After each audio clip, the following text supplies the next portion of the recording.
Sí. Para Dios tampoco es posible, pero ¿dónde está el Dios todopoderoso? Sí. El Dios omnipotente, el Dios que pudo haberle ayudado con su poder a Noé para construir el arca, para juntar los animales, para crear el clima que usted dice. ¿No lo pudo hacer Dios? ¿Por qué Dios no puede hacerlo? Sí, pero para hacer Dios todo eso, tuvo que hacer toda una cadena de milagros, uno tras otro. Y Dios hacía los milagros para aumentar la fe de la gente, no para destruir a la gente. Jesús, cuando hacía sus milagros, era para convencer a la gente en la fe y no para destruirla. Por lo tanto, esto no tiene sentido, este tipo de milagros. Entonces, la conclusión que sacamos nosotros, el relato de Noé no es un relato histórico. Entonces, no existió. ¿Para qué está en la Biblia, filmados en algunos casos? ¿Vos has visto alguna vez alguna prueba del arca de Noé? ¿La prueba del arca de Noé? Yo no, leí en revistas. Y no lo vas a ver nunca, porque permanentemente salen las revistas, se descubrió el arca de Noé, encontraron restos, hallaron partes, pero a la hora de partes, pero a la hora... Un fotógrafo sacó fotografía, a ver, muéstrala, ay, se nos ha perdido. Encontraron un pedacito del arca de Noé, ¿dónde está la madera? Ay, se nos ha extraviado. Del arca de Noé.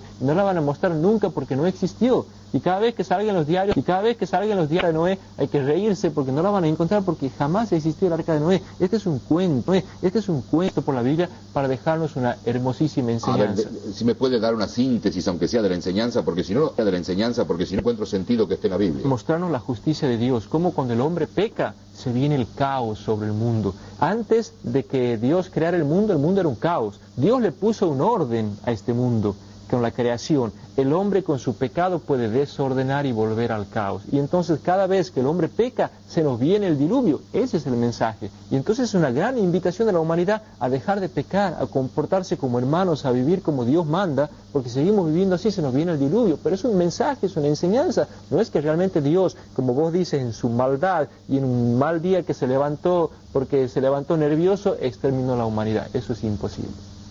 Bueno, eso es en cuanto al arca de Noé.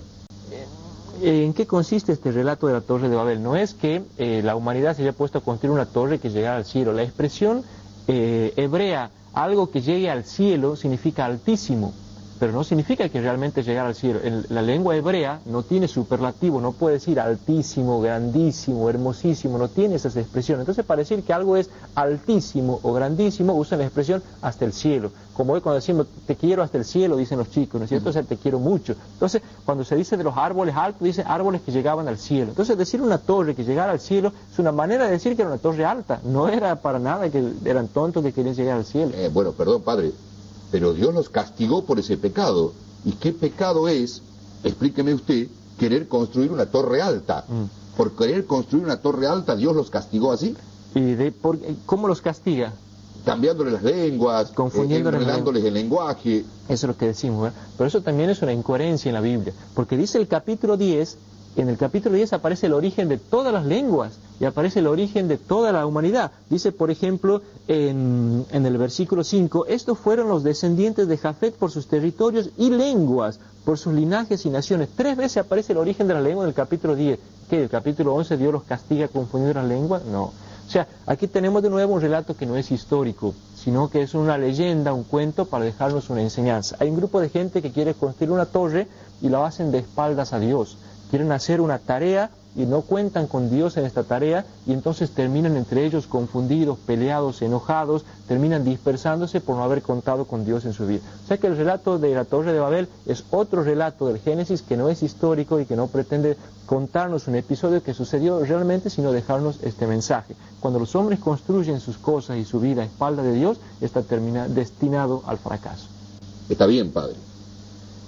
Pero, ¿dónde empieza? La historia bíblica comienza realmente con Abraham, en el capítulo 12 del Génesis. Abraham es el primer personaje que realmente existió. Todo lo que está atrás de Abraham, nada es histórico, nada es real, son episodios que sucedieron realmente. La historia bíblica, para nosotros los católicos, comienza con Abraham, que es el primer personaje cierto que hubo en la historia de la salvación. O sea que los 11 primeros capítulos del Génesis forman parte de lo que se llama la prehistoria bíblica. No es historia, sino es prehistoria. Por lo tanto, leyenda o cuentos destinados a dejarnos una enseñanza. Ahora, ¿desde cuándo, padre, la Iglesia enseña una cosa como esta? Porque... ¿Te suena muy nuevo? Me suena muy nuevo. En el catecismo a mí se me enseñó otra cosa. Creo que puede haber algunos determinados sectores de la Iglesia que sostienen la historicidad de todo esto, la iglesia en su cuerpo, ¿cuándo comenzó a enseñar una cosa así? Te va a resultar asombroso, Rogelio. ¿Sabes desde cuándo lo enseña? Desde 1943, es decir, hace 54 años que la Iglesia Católica, a través de una encíclica que el Papa Pío XII en 1943 promulgó, llamada la Divino Afflante Spiritu, decía a los católicos que se puede interpretar de esta manera la Biblia porque son géneros literarios distintos. Y el Concilio Vaticano II después también va a hacer lo mismo, nos va a decir que estos no son relatos históricos. O sea que, fíjate la distancia que hay, hace 54 años que la Iglesia Católica lo viene enseñando y la gente no se ha enterado. Ahora, pero ¿por qué no se ha enterado, padre? ¿Por qué la propia Biblia no se encarga de decirnos, miren, esto no es histórico, esto tómenlo como un relato hecho? Ya lo sabían. Cuando ellos escriben el Génesis, ellos ya sabían que no eran relatos históricos. Nosotros somos los que venimos con nuestra mentalidad posterior a querer interpretarlos como ciertos. Pero cuando ellos escribieron el Arca de Noé, tenía tantas cosas absurdas que nadie creía que era cierto. Es como hoy cuando, no sé, Gabriel García Márquez escribe una novela, nadie pone la tapa, atención señores, por favor no vayan a creer lo que está escrito en este libro. Todos sabemos que es una novela hoy, ¿no es cierto? Entonces sí. Lo mismo cuando ellos escribieron esto, no hacía falta que pongan cartelitos de advertencia diciendo no crean en el diluvio universal. Todos sabían que no era cierto, que eran relatos legendarios para dejar una enseñanza. Entonces, los 11 primeros capítulos del Génesis no contienen nada de historia, son simples enseñanzas para sacar en la vida una aplicación. 30 segundos para su reflexión final, por favor. La prehistoria bíblica, los 11 primeros capítulos del Génesis son una de las partes más ricas del Antiguo Testamento, porque nos traen unas enseñanzas muy importantes para nuestra vida.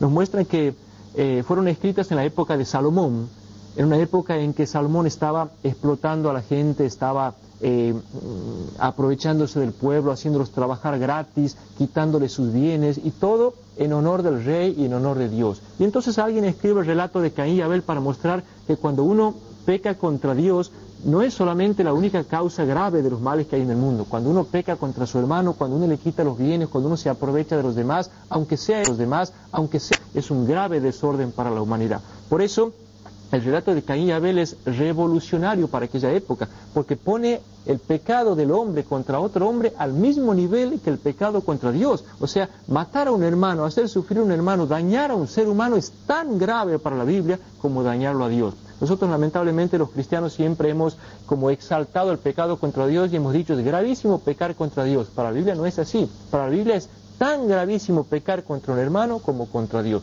Y esto, vuelvo a decir, es una enseñanza revolucionaria que nosotros los cristianos todavía no lo hemos asimilado del todo. Y me permito poner un ejemplo de mi vida sacerdotal. A veces la gente se viene a confesar y dice, padre, mi pecado más grave es haber faltado a misa. Y después tengo los pecados secundarios que son enojarme con los demás, renegar, pelear con mi familia. Yo digo, no, señor, es al revés. O sea, es tan grave enojarse con su familia como faltar a una misa o faltar contra Dios. Nosotros hemos puesto el pecado contra Dios como lo máximo, cuando en realidad es a la misma altura que el pecado contra cualquier otra persona. Y el relato del Arca de Noé también nos trae una enseñanza bellísima. Noé es un hombre que lo escucha a Dios, y se viene un diluvio, y Dios le da las medidas del arca para que Noé se salve. Y el mensaje que nos deja es clarísimo. Cuando un hombre construye su vida con las medidas de Dios, se salva. Cuando alguien hace las cosas según las medidas que Dios le da, porque Dios le dice a Noé, tienes que construir un arca con tales medidas de tanto de ancho, tanto de alto y meterte adentro. Dios siempre da las medidas de la salvación. Cuando yo tomo mis propias medidas para mi vida, estoy destinado al fracaso. Cuando escucho lo que Dios me dice y hago las cosas según las medidas de Dios, nada en la vida me va a terminar ahogando. Finalmente, el relato de la Torre de Babel nos muestra que toda sociedad que hace sus empresas a espaldas de Dios va a terminar dividida y va a terminar fraccionada y va a terminar en el fracaso. Hoy cuando vemos a nuestros políticos, a nuestros dirigentes hacer las cosas a espaldas de Dios, sumidas en la corrupción, en la mentira, en el engaño, en la explotación de la gente, en aprovecharse de la gente más débil, el relato de la Torre de Babel desde el fondo de la historia, de la prehistoria, nos está gritando que todo esto está destinado al fracaso hasta que nosotros hagamos nuestras empresas de frente a Dios. Solamente cuando nos hagamos caso al proyecto de Dios, a las medidas de Dios, a escuchar la voz de Dios, va a amanecer sobre nuestro mundo una nueva justicia.